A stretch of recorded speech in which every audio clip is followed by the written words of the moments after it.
And welcome everybody to this presentation on Morningstar and Value Line. These are two databases for investors that are used all over America and basically all over the world. I will be presenting Morningstar and Value Line, and Russell will follow up with Value Line right after I finish. This is our standard disclaimer for anything that we do. In order to make it meaningful, we have to use specific stocks and funds and so forth. That doesn't mean we're endorsing anything that we present. We're just using them as examples and for educational purposes. So in case you missed the first session, Russell and I are both volunteers with the Silicon Valley chapter of BetterInvesting, which is a 501c3 nonprofit organization that was founded in 1951. It's dedicated to investor education and has numerous chapters across the country, all of which are staffed by volunteers like Russell and me. We have both belonged to BI and been investors for more than 30 years. We are not licensed financial professionals. That is to say, we're not chartered financial analysts or anything like that. We're just volunteers with a long history of investing ourselves. We don't give specific investment advice, and that's in keeping with BetterInvesting's mission. What we try to do is help you understand investing so that you can do it yourself. Okay, this evening I'll be presenting a quick overview of how to log in and what the Morningstar site looks like in general. And then I'll focus on the stocks part of Morningstar, the mutual funds part of Morningstar. And I won't go into as much depth on ETFs because it's very similar to the mutual fund section of Morningstar. So I'll cover some key concepts for stocks and funds and look at a detailed stock report or fund report and talk about a bit of other information each time. So here's the Sunnyvale Library login. You begin up here at Collections and Resources. You then click on Research by Subject.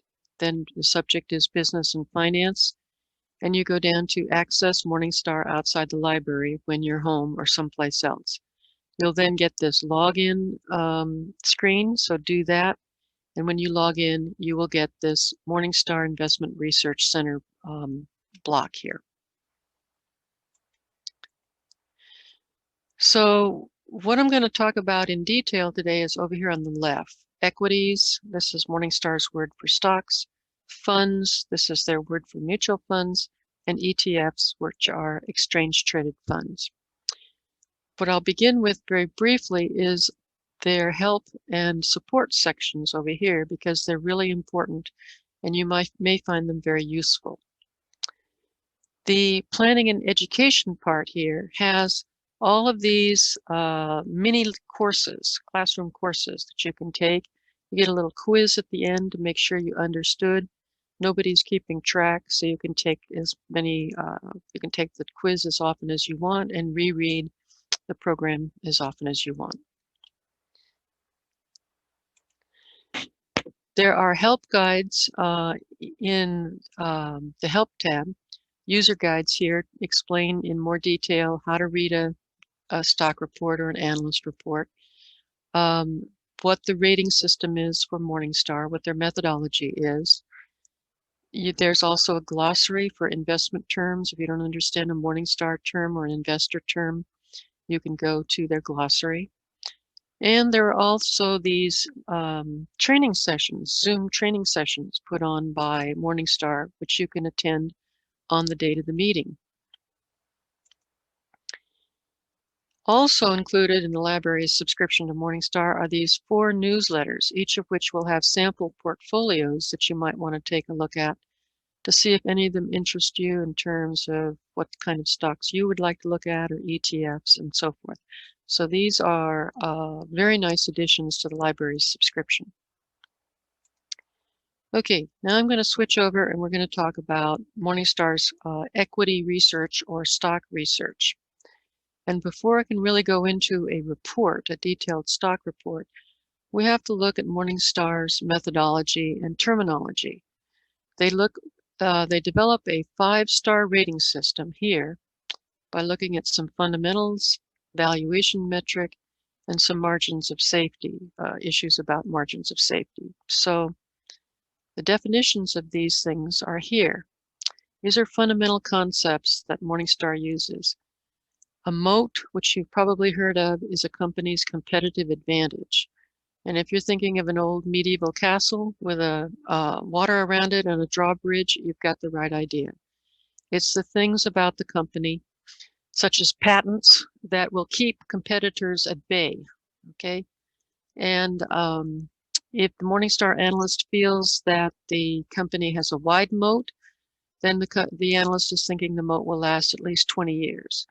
The analyst will assign a narrow moat if the advantage is likely to last 10 years, and no moat if the advantage that the company presently enjoys isn't likely to last 10 years. The analyst also rates the moat trend. Is it positive and perhaps rising? Is it stable? Is it dwindling a little bit for negative? They'll go into stewardship, or they may also call it capital allocation.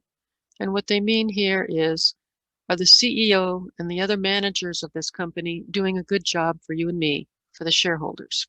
Okay, that's the stewardship of our company, because we have a part ownership stake in the company if we are stockholders.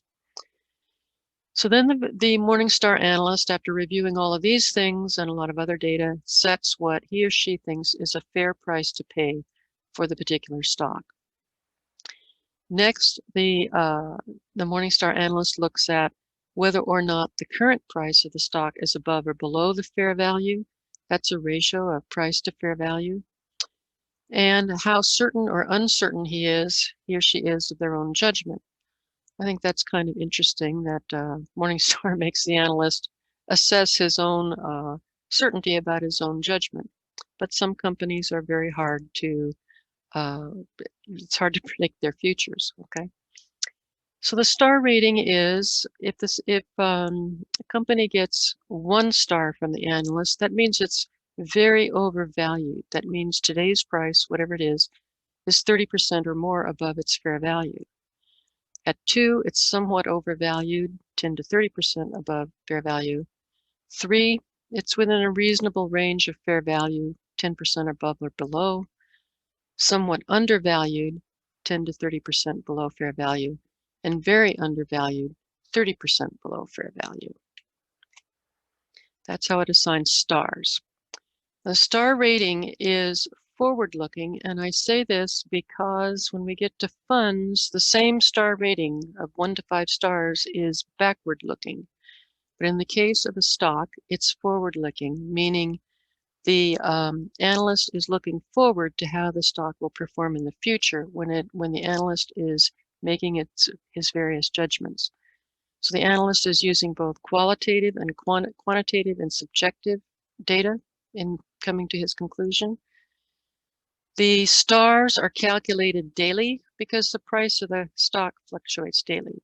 And so there's no fixed percentage of how many stocks get a 5 rating, how many stocks get a 4 rating, because it all depends on what the fair value is and how the stocks are fluctuating around their fair value, their fair values.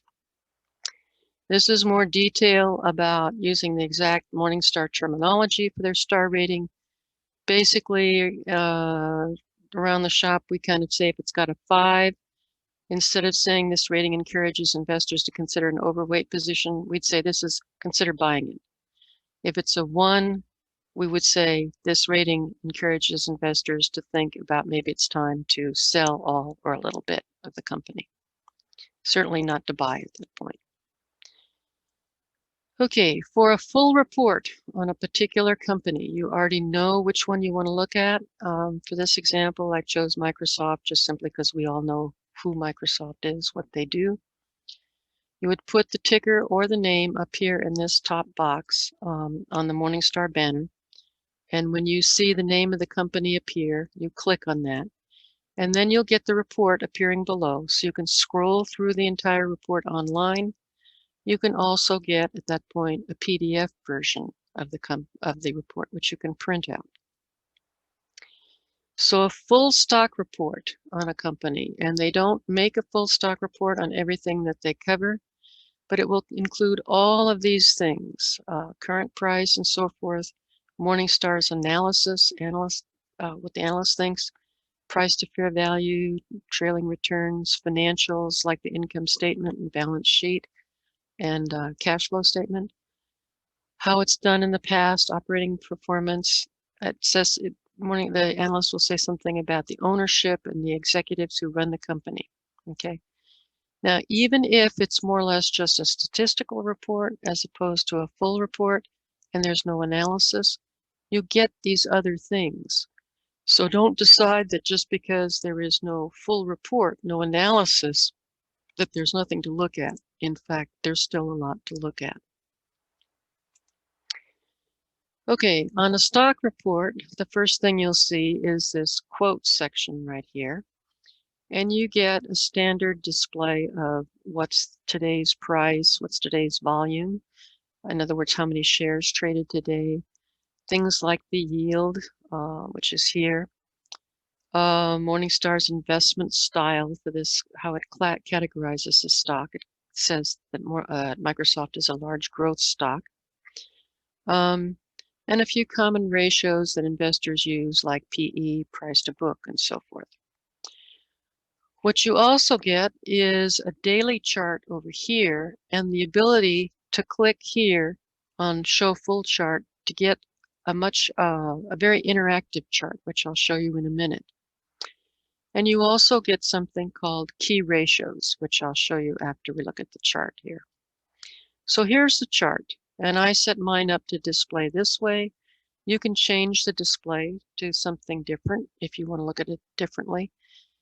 The chart goes from 1 day to maximum, and by maximum what they mean is the maximum number of years that the company's been a public company trading on the markets. Okay. This price chart is the only place where you can add a stock to compare directly.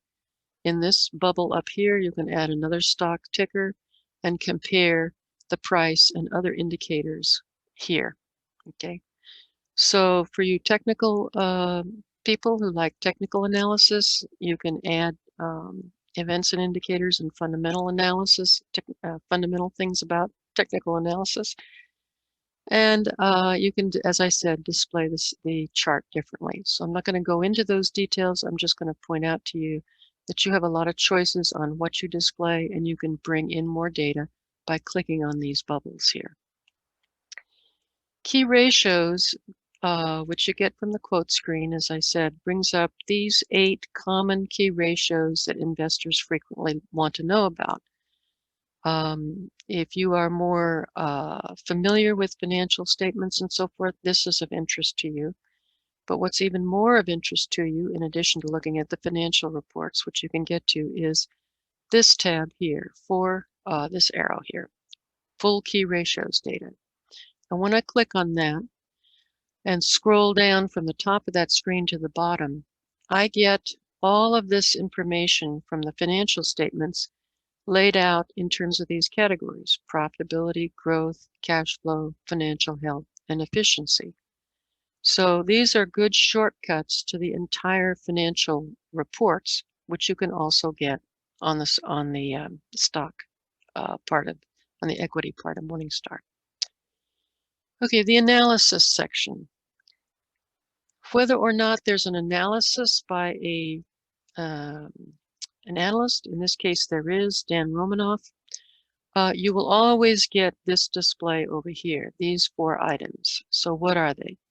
Well, in the first place, Morningstar will have calculated a fair value, even if there's no analyst to do it, and assign a level of uncertainty or certainty. Okay. It will display 3 different pieces of information about star ratings. It will display the current stars, which back on October 28th, when I made this slide, Morningstar was a 3-star stock, kind of in the hold range. But Morningstar also gives you the 1-star price, which would be the sell price, so to speak, and the 5-star price, which would be the so-called possibly buy price. Okay.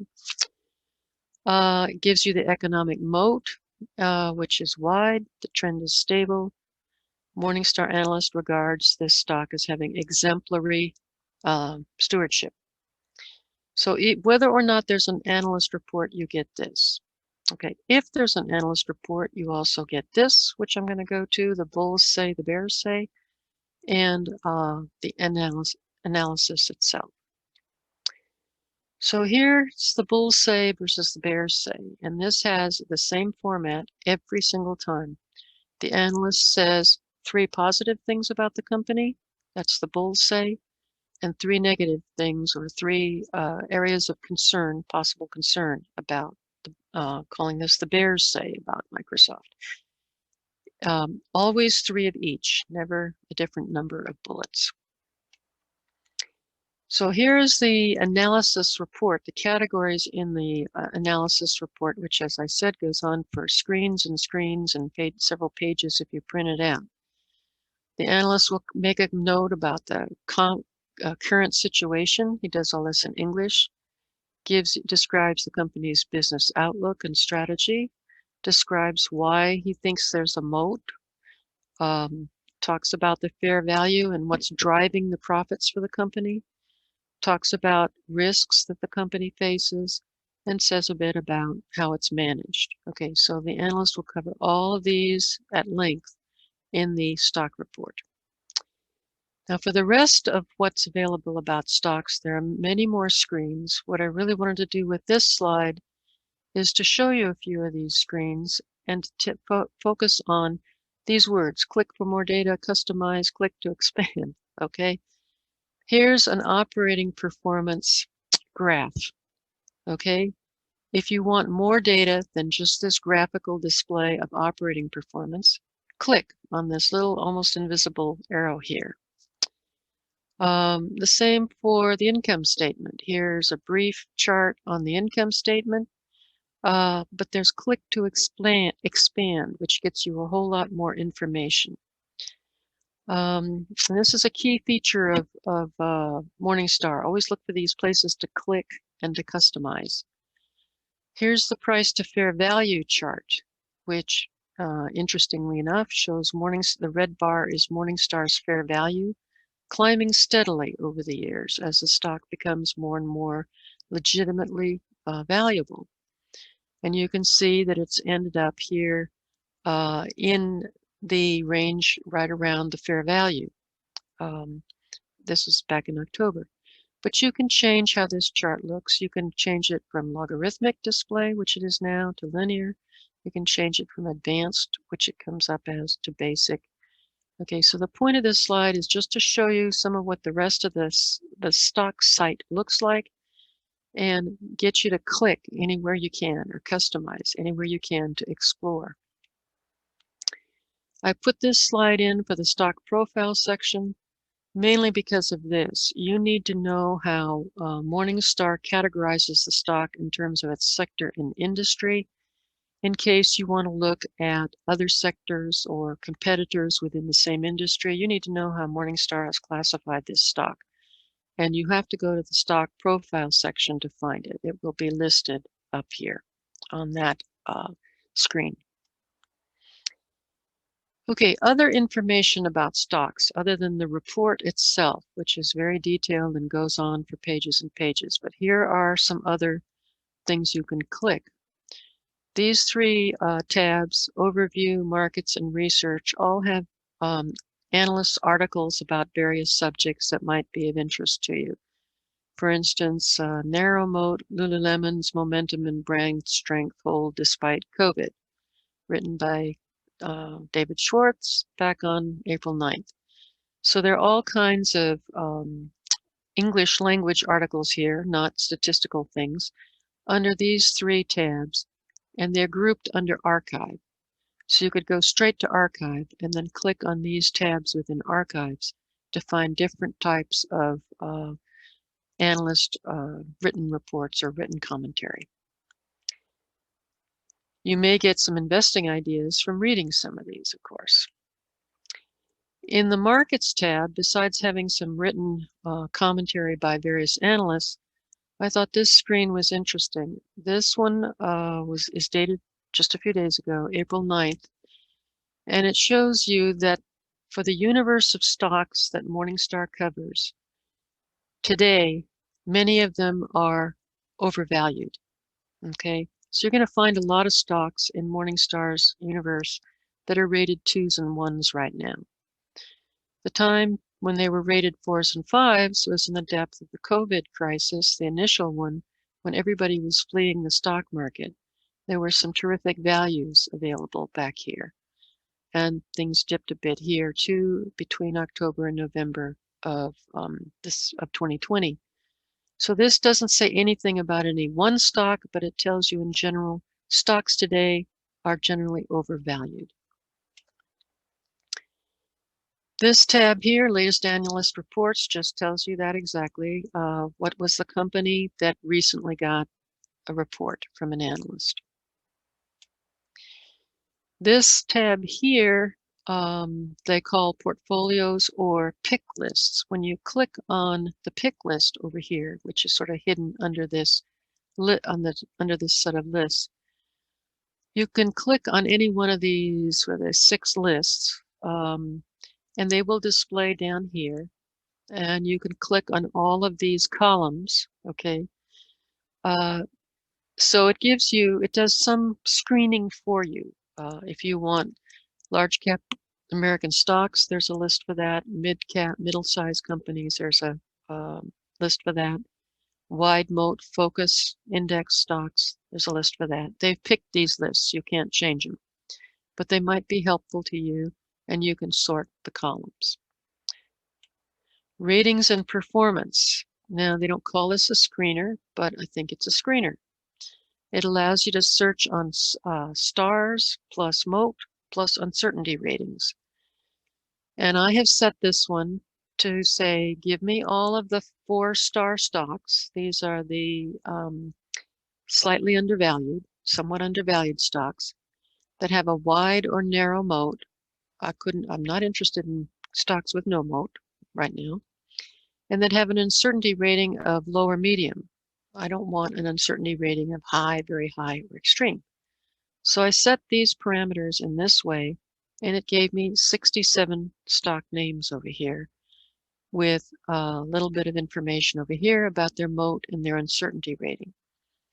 Now you can sort on these and pare it down a bit more. Obviously, you could limit your search to just wide or just low uncertainty, and you'd get fewer than this to look at. But when you scroll the list, you're going to find some you recognize instantly and some you don't. So it may help you find a company you recognize right away that will help you get started on your search. This is the real, what they call screener, and I tend to make the mistake with screeners about setting my parameters too narrowly and ending up with 0 results.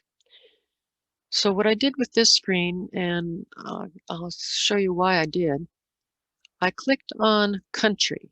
You have to scroll down to find United States because this is an alphabetical list. And I put in just give me large core stocks, okay? In other words, stocks Morningstar regards as sort of core holdings for a portfolio, the large ones, okay? And I left it to the next screen, the follow-up screen, to do more individualized sorting here, because I can click to look at growth, I can look at profitability, I can look at valuation here, rather than trying to do it on the initial screen. So that's my suggestion to you is cut it down a bit and then do your real sorting here. Obviously, you don't have to follow my lead here. You can just do all your sorting on the first screen if you want to. When you get here, you've got a couple of different variations on PDF reports that you can print out. This IDR is a short report. This is the full stock report, full analyst report. Okay, that was stocks in a whirlwind. I am now on to, I'll talk about both mutual funds and ETFs for a bit here. So I'm now in this part of the main menu of Morningstar. And just a few sentences of review from April 6th. Mutual funds and ETFs are both baskets of stocks or other assets. Okay, you're not buying one stock like Microsoft, you're buying dozens of stocks, a set of stocks, or a set of bonds, or a mixture of things with a mutual fund or an ETF. Mutual funds trade only at the close of the market every day. They don't trade during the day. ETFs trade throughout the market day. You can trade them at any point. And Morningstar's approach to mutual funds and ETFs is very similar, so that's why I'll mainly spend time on mutual funds. I will say a little bit about ETFs, but they're very similar. What is important to note is something I mentioned initially, that their rating system, it uses the same rating system but applies it differently to mutual funds and ETFs. So here we are back to the 5-star rating, but it's backward looking now. It measures historical performance. It's strictly quantitative, okay? It's no subjective analyst input. And unlike stocks, this is recalculated at a set interval once per month, and there's a fixed number of stars, okay? And here's the list down here. So it's the same 1 through 5 rating, but it's a different use of that 1 through 5 rating. Now, on top of that, Morningstar also throws in medals here, which don't confuse them with star ratings. They have a little star in the middle of them too, but these are medals. So if a fund is performing above the median performance for its category, it gets a gold, silver, or bronze medal. If it's performing below the median, it may get a neutral or a negative rating. Okay, and the ratings are set certain percentages for each class down here. Mutual fund terminology, in case you didn't attend on April 6th. When we're talking about funds and ETFs, and we're referring to the price of one share, we don't use the word price. We use the expression net asset value. When you see net asset value, you're looking at the price of one share of the fund. The expense ratio, which we like to see very low, is what the fund management charges to maintain the fund, to maintain the basket. Okay.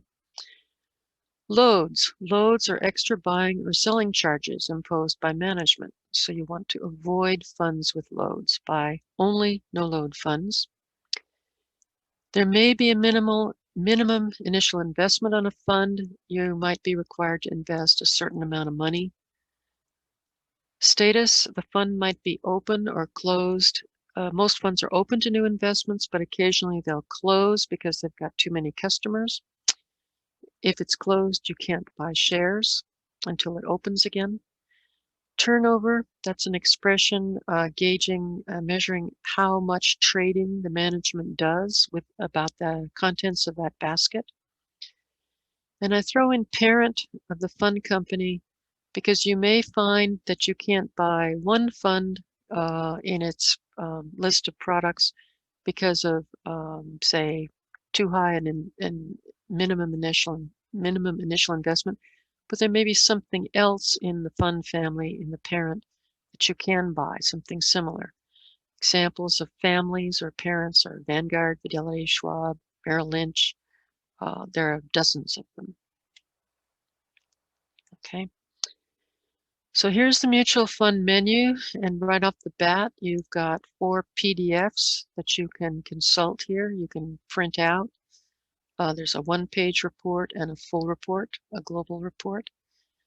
And then if you have a particular fund in mind, you would do what you did with the stock. You'd put the fund name or the fund ticker up here and click on Go. And that will bring you to the Morningstar Mutual Fund Report. The Overview and Archive tabs at either end of this bar work the way they do for stocks. There are lots of articles here that are archived over here.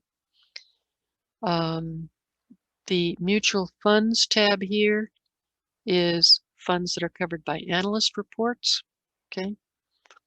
You've got two special purpose lists in here, target date, special purpose list, target date funds, and 529 college savings funds. Target date funds, if you're not familiar with this concept, they're often used for retirement accounts. They would run, say, maybe 30 years, 20 years, and start off more aggressive investing at the beginning and taper down to more conservative investing as you get closer to retirement. 529 college savings funds are funds set up to help save money for or to invest money for the future college student of yours. The sustainability tab explains Morningstar's research methodology for sustainability, in how good is the fund in supporting the environment, social goals like good labor relations, good international standing, and governance of the fund itself on behalf of the shareholders. So it looks at the basket and assigns an overall rating for the whole basket. The screener tab up here is similar to that screener tab I showed you for stocks, but it's been adapted for mutual funds. And it has something that the stock section doesn't have. It has find a similar fund or compare two funds. You couldn't do this in the stock section. The only way you could compare stocks in the stock section was to use the stock chart. Okay, so here's the mutual fund and ETF report analyst structure, analyst report structure. There's a quote tab again, the Morningstar analysis if it's there, but you also get a lot of information about the past performance of the basket of whatever it is, stocks, bonds, whatever it is, a risk assessment for the fund, the fees. Price here means fees. You remember price, what you and I think of as price when we're looking at the mutual fund world is called net asset value. So in a mutual fund world, price often means fees, not cost of a share of stock. And you get a look at the portfolio offerings here. If there is a full written report, you get these things covered here. What's the process for selecting the components of the fund? Who's running the fund? What's the parent company? How's the fund performed? What are the fees? And again, there's lots of information, even if there's no written analyst report.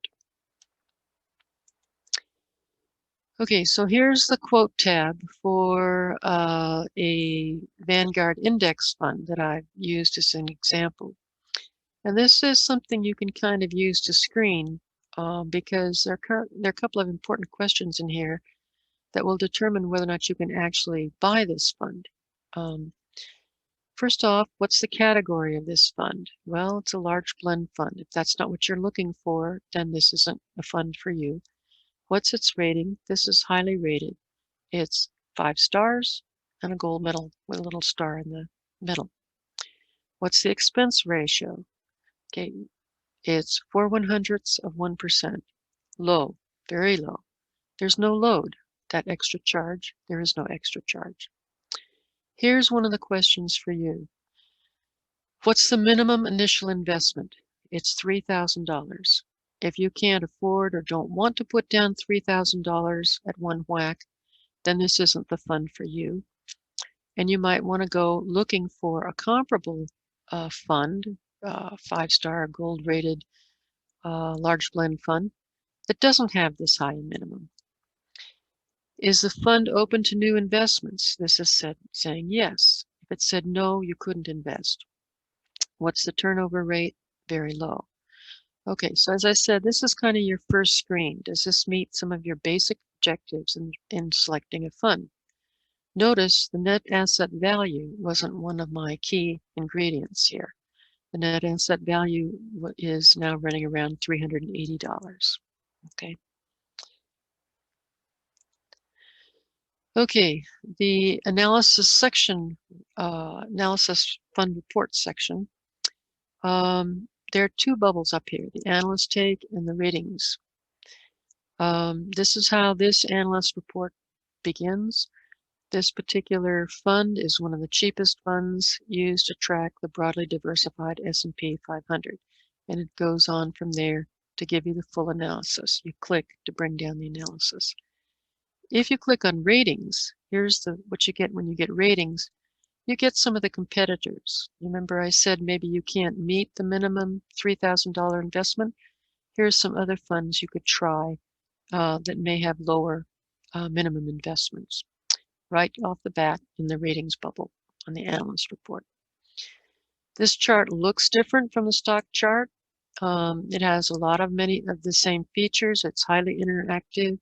You can click on returns versus distributions. This opens with a chart that shows you how well the fund has done over 10 years.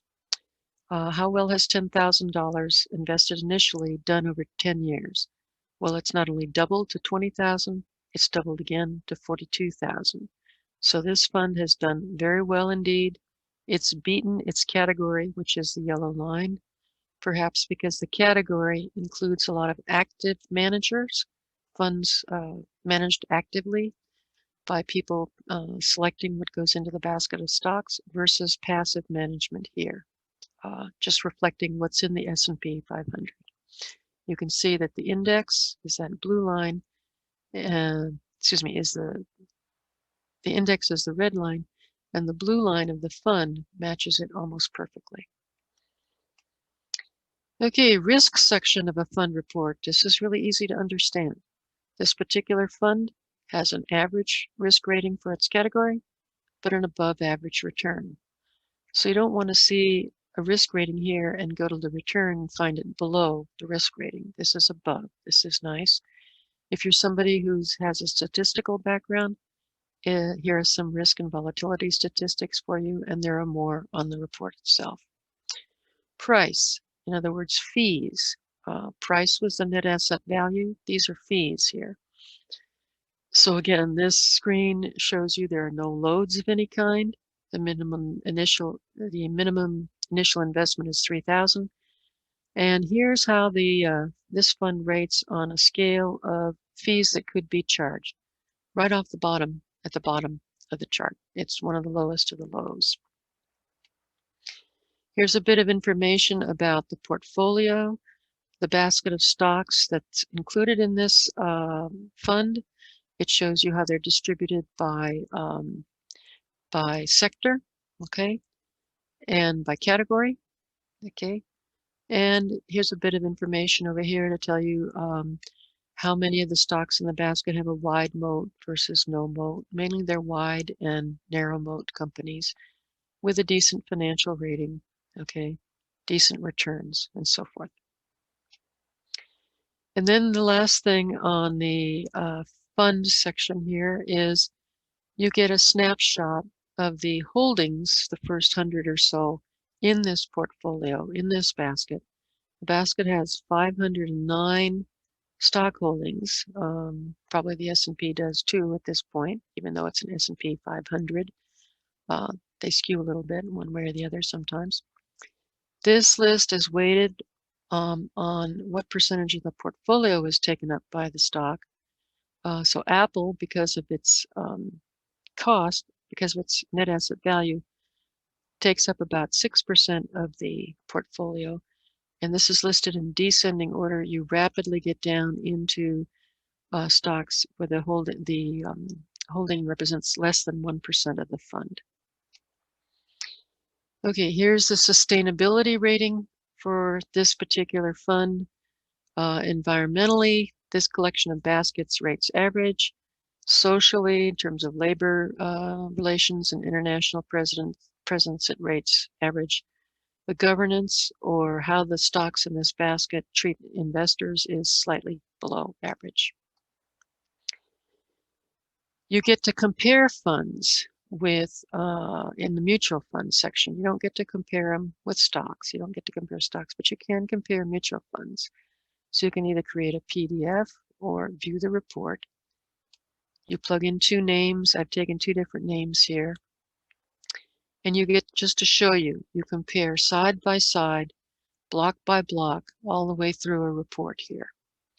This is very handy if you've got two in mind and you're trying to figure out which one you prefer. Okay, screening for mutual funds. Again, I tend to take shortcuts here and not fill out every single block on a screener fund. I will mention that if you're looking for other funds by a particular parent or fund provider, just fill out this block. Put Vanguard or Merrill Lynch or whatever family of funds and ETFs you want to look at in here, and then hit go. What I did here is I set the analyst rating to gold. This is a gold medal. I want to see the gold medal funds that have 5 stars that are large blend funds. And then I get a set of comparable funds that I can look at and scroll through and decide which one I might like, if any. Okay, that was the dashing through the fund report. This is the ETFs overview, which is going to be very short. The ETF part is very similar. If you know already the ETF you want, put it in the box up here and go and hit go. The overview, markets, research, and archives up here are the same as for stocks and funds. These are the written articles about things. This favorites is new and different from stocks and funds, and I'll look at it in a minute. Notice that there are no tabs here for target date or 529 savings ETFs, if there are any, and there's no blocks, no choices for ETF, similar ETFs or comparing ETFs. Okay, so here is the quote section for an ETF, and I want you to focus on what's not here. You don't have to deal with this if you're dealing with, there's no minimum investment if you're dealing with an ETF. Loads are not an issue, there aren't any. And the issue of being open or closed to new investment is not an issue. Okay, everything else is pretty much like a mutual fund quote screen. And this is the ETF's favorites tabs. This is 35 ETFs that Morningstar has placed in these 5 categories. You can skim a category, pick a fund, and go look at it in detail. So this may help you find some choices to look at. So to summarize, this goes back to the beginning. Took some sort of detailed look at all of these things, and I hope you'll be able to at least get started by going back through these slides here. There was a great deal of planning and support in these tabs here.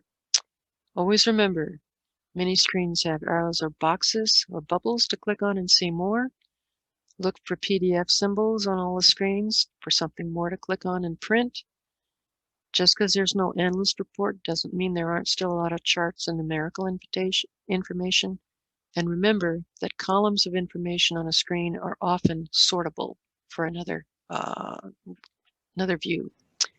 Okay, Russell. All right, so now we're gonna, oh, come on, here we go. And we're now going to be looking at value line. And logging into value line is very similar. You go through collections resources, search by subject, business and finance, but then you scroll down and find value line instead. Value line doesn't have a thing about in library or outside library. You do have to put in your library username and ID, PIN number to log in. And once you're there, you end up on the value line site. Now you start here with the dashboard, and you'll see some things you want to look at. This isn't the main thing people use for it, but you can see there are some quick links on this side. And you see some of these are not highlighted. They're not in the dark blue. That means the library's institutional subscription does not include those items, but the ones that are in the color, those are links and you can use those. But the thing that most people use is the browse search.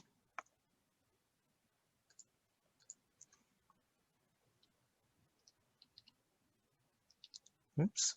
Sorry, it's not responding to my go forward. There we go, the browse search. And this is where you can get reports on individual companies. All right, here's what you do on the browse search. You know you're on the browse search because you have that little triangle appearing under the name right here. So that tells you you're in the browse search. Type in your ticker symbol for the company you want to enter. You will also get ticker symbols nearby. You choose the one that you want and then continue on. And this is what you get. You first get an online version. Okay.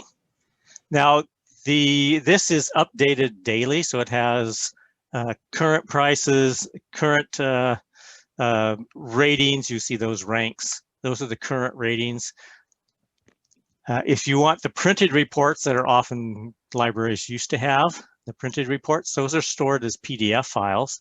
So you go up to that area where the red oval is, click on that, and you will see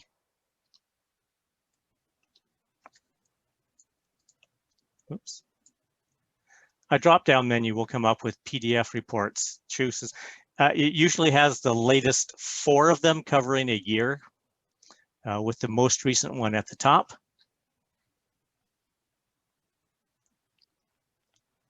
Now this does have a lot of the same information as the PDF reports. It's more updated. It includes the commentary and the description of the company. When you move on, that browse research feature searches all of the Value Line products. The Value Line Investment Survey, that's the great big one covering 1,700 companies. The Value Line Investment Survey Plus, the Value Line Small and Mid Cap Survey. Now, they don't always look the same depending on what product they come from. The PDF file will look a little differently. Occasionally, you'll find a company that Value Line really doesn't follow. In that case, you'll get an online report only with really basic information. You don't get all of what you would see in one of their reports. So here's 2 of their reports. On your right is the main investment survey report. This is for TPI Composites. And on your left is one from one of the other products, Evercore Incorporated. You'll see the one on the right has more information on it, and it's organized in slightly different ways. A lot of the same information is on the one on your left, but they're placed on different parts of the form. We're going to mainly cover the main Value Line Investment Survey one. And that's what that one looks like, a full one. And we're going to be covering different portions. So I'm going to show you first. We'll cover this top portion right there. Then we'll cover this second portion. Next, this portion. And the final part, we'll cover that part of the report. Value Line is really more like a summary report. It doesn't go in as in-depth as Morningstar reports do. And here we have that top section.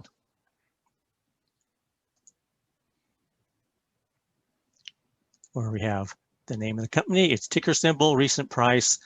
Now you have to look at the date on the thing because this is dated the same day as the report, not like it doesn't have the current price unless it came out that day. Its PE ratio, its relative PE ratio, so that's its PE ratio divided by the PE ratio of an index or the market as a whole. It tells you if it has a dividend and what the yield is.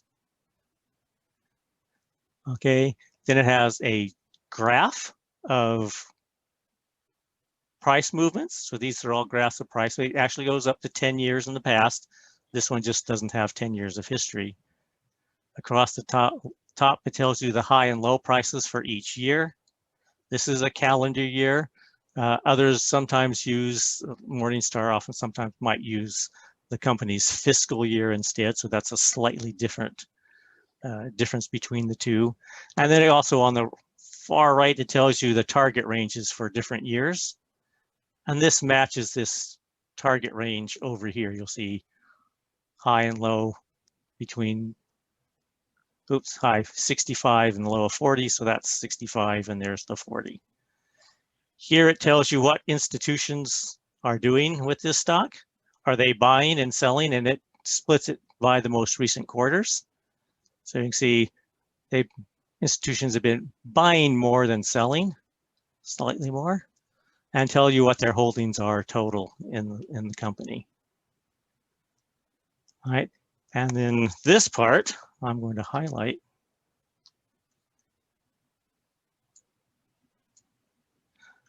These are the timely value line ratings. So timeliness tells you how well Value Line thinks this company will do compared to all other companies it follows on a 1 to 5 rating.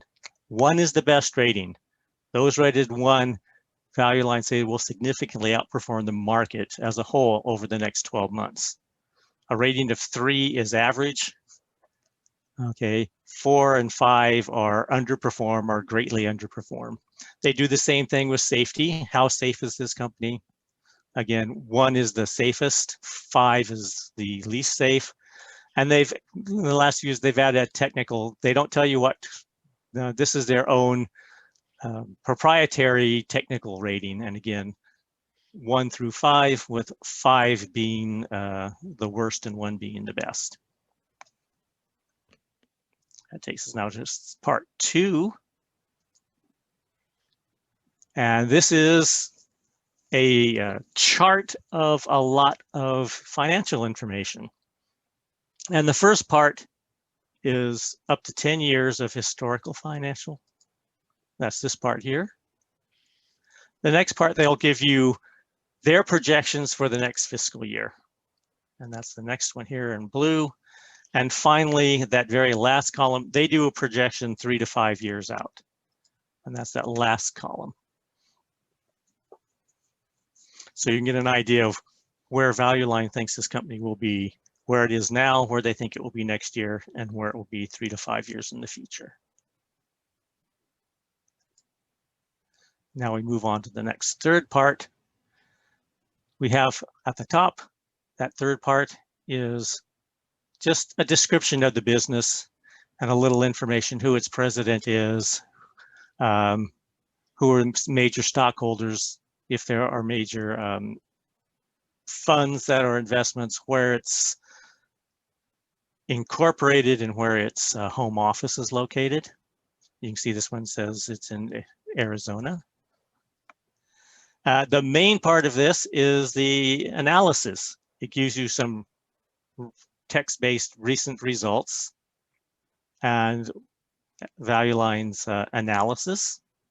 This last paragraph is usually a nice summary of where they think it's going to be going in the next 12 months and compare to other possible things in the Value Line universe of companies. It includes the name of the analyst down here and the date that this particular analysis was done. And then the final part of this section are company rankings. You know, these are all comparisons between of this company with all the other companies that Value Line actually follows. So financial strength goes from A to D. Price stability, a higher number is best. Just think of it as percentiles. The one with 100 has the best price stability among all the stocks that Value Line follows. Price growth persistence, this one's had some problems recently, so they're not even ranking it. Normally it's ranked from 5 to 100. Again, the higher the number, the more persistent that the price has been growing over time. And then the last one, earnings predictability. Again, how well has Value Line been able to predict the earnings for this company compared to all of the other companies that Value Line follows? Again, the higher the number, the better, the more predictable their earnings have been. That takes us to the last section, part 4. I've split it in 2 parts. Here's the top part of that section. So a brief company history, when it went public, who helped bring it public, that sort of thing, how many shares in the initial public offering. The next part here is capital structure, what type of debt, how much of it's long-term debt, how much of the equity is in common stock, its total market cap. And the last part of this is a quick balance sheet showing its current position, its assets, and its other liabilities. And over 3 time periods at the end of 2018, 2019, and up to, at this time, September 2020. And then the bottom half, we have some growth rates. You see there's a projected growth rate here and historical ones over next to it. All right. Next, it's followed by recent quarterly results. You notice some of them are in bold type here. Those are projections. If it's in bold type, these are projections going out. At this time, the December 31st quarter wasn't finished, but Value Line's making a projection where they thought, and for the next 4 quarters of 2021. Right? If it pays a dividend, it will tell you the size of the dividend and the full year dividend in this section. This company does not pay a dividend right now. And then finally at the bottom is footnotes. A difference between Morningstar and Value Line is in this earnings per share part here, Value Line does not include losses or gains from one-time events. Morningstar will do those as reported by the company. Value Line takes them out. So this is really operating results. But they will tell you what those one-time amounts were in the footnotes.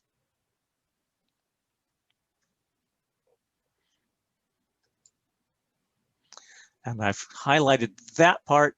The BetterInvesting has some software that helps you analyze. And one of the things you have to do is project earnings out into the future.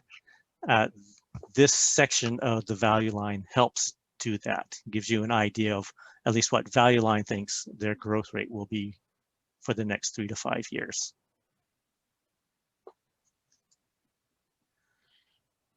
Okay, so what else does Value Line have to offer besides these reports? Well, it turns out there's a lot. You have all of these other areas, things on the dashboard, markets, find ideas, investment education. You probably don't want to subscribe. It's pretty expensive. You get it for your library membership here. What you see here in the dashboard, it can tell you things that have changed timeliness ranks. If they've changed commentary updates, you can use pre-selected screens. We'll get into that too. Some things that they cover, small and mid-cap stocks that have been featured. And even if you don't have a subscription, they let you get the reports for the Dow, members of the Dow Industrial 30 for free. So let's look at some of these individual ones. I've picked the investment education. And you can see these overview, articles, glossary, and tool guides. I'm going to look over here at the tool guides next. We'll choose that. If you click that, you end up here. And they give you PDF files on how to use Value Line, not just online, but if you scroll, there are a lot of them. If you scroll down farther, you'll see there are some others. They do have one that tells you about mutual funds and one about ETFs. Now, Mary and I don't use these very often because we tend to use Morningstar if we're going to do looking for funds or ETFs.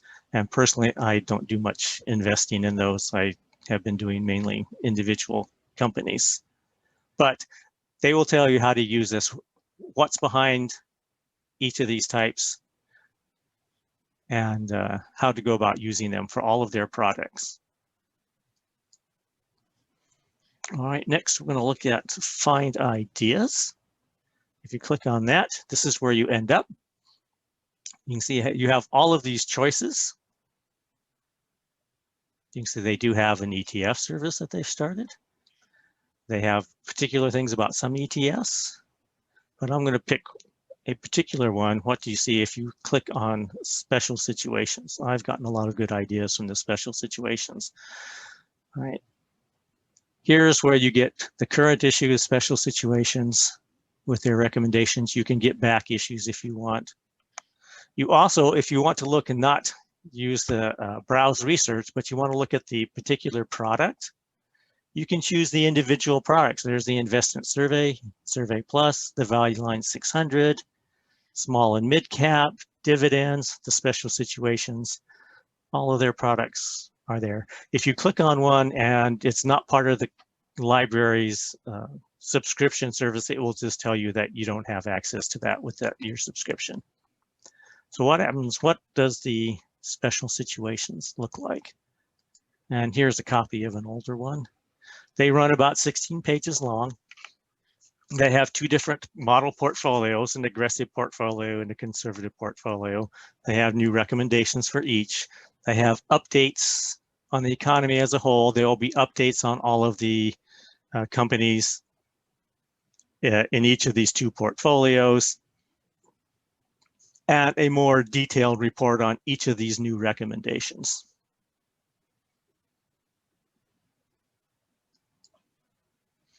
All right, like Morningstar, you can also do your own screeners. So if you go on that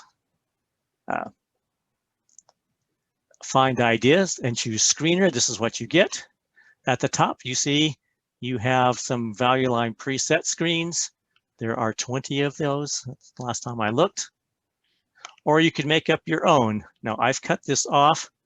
You can use any of these. This scrolls down. There are about 40 or 50 different criteria you can use to set your own screens.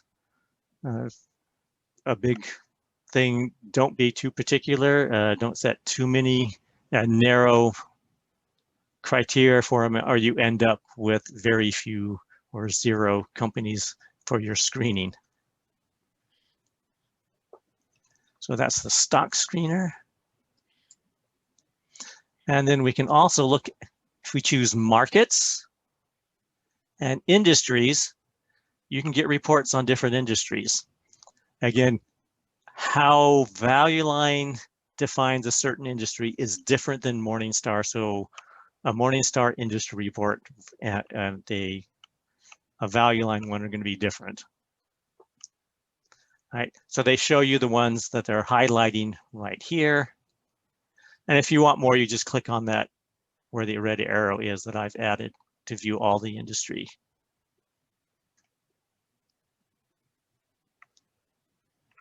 And I'm running a little faster than I thought. And that brings us to the questions.